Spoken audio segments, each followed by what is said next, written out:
رب ذوالجلال کے بابرکت نام سے آغاز کرتا ہوں اس دعا کے ساتھ کہ وہ آپ سب کو ہمیشہ ہمیشہ اپنے فضل و کرم کی چھاؤں میں رکھے۔ ایک شخص جناب واصف علی واصف رحمۃ اللہ تعالی علیہ کی محفل میں حاضر ہوا اور عرض کی کہ حضور زندگی ناکامیوں کا مجموعہ ہے، گویا کہ کوئی مقصد حیات ہی نہیں رہا۔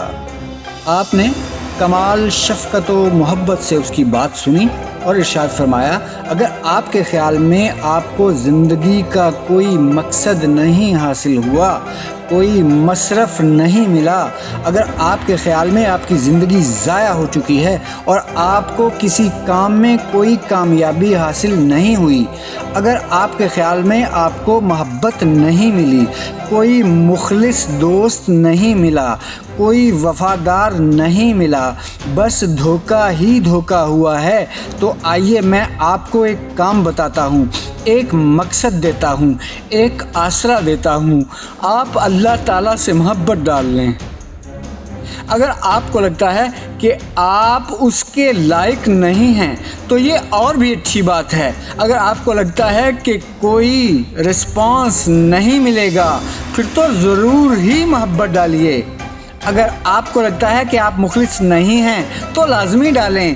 اللہ تعالیٰ سے محبت ڈال لیں جو وحدہ لا شریک ہے، جو مالک کن فیکون ہے، جو علی کل شیء قدیر ہے۔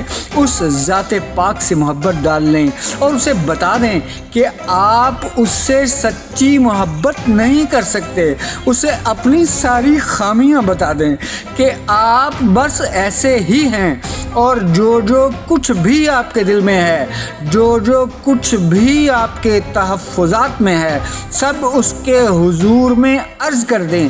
وہ آپ سے کتنی توقع رکھے، آپ اس کے لیے کیا کچھ کر سکتے ہیں بھی یا نہیں، کرنا چاہتے ہیں بھی یا نہیں، سب کچھ سچ سچ بتا دیں، بالکل نہ شرمائیں اور نہ ہی گھبرائیں، اور عرض کریں کہ آپ کو زندگی کا کوئی مقصد، کوئی آسرا چاہیے، اس لیے آپ اس سے محبت کرنا چاہتے ہیں، بس اور کچھ نہیں۔ ایک دو دنوں میں اگر آپ کو محسوس ہوا کہ اجازت مل گئی ہے تو عاشقوں والے چھوٹے موٹے کام کرنا شروع کر دیں۔ خوبصورت مساجد، نمازیں پڑھتے مسلمان، مختلف زمانوں میں لکھے گئے مختلف پبلشرز کے چھپے ہوئے قرآن پاک کے نسخوں کی تصویریں دیکھنے لگیں۔ اگر دل چاہے تو کسی مسجد میں چلے جائیں اور قرآن پاک کا کوئی صفحہ کھول کے پڑھ لیں، ورنہ تصور میں عاشقوں والی دو چار باتیں کریں اور سو جائیں۔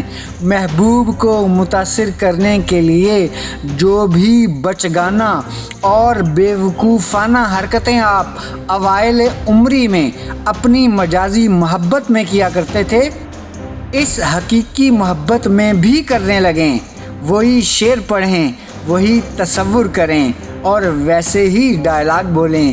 کبھی خوبصورت لباس پہن کر توجہ حاصل کرنے کی پوری کوشش کریں، اور کبھی خوشبو لگا کر زندگی جس طرح گزر رہی تھی گزارتے جائیں، لیکن اپنے دل میں اس محبت کی آبیاری کرتے جائیں، بس اور کچھ نہیں۔ زندگی کا مقصد بھی مل جائے گا اور زندگی خوبصورت بھی لگنے لگے گی۔ یقین مانیں، آپ خوش رہنے لگیں گے اور آپ چاہیں گے کہ ایسی خوبصورت زندگی دراز ہو جائے۔ تو اس دعا کے ساتھ اجازت چاہوں گا کہ اللہ تعالی ہمیں زندگی کے شب و روز اپنی محبت کے احساس میں گزارنے کی خوش قسمتی عطا فرمائے۔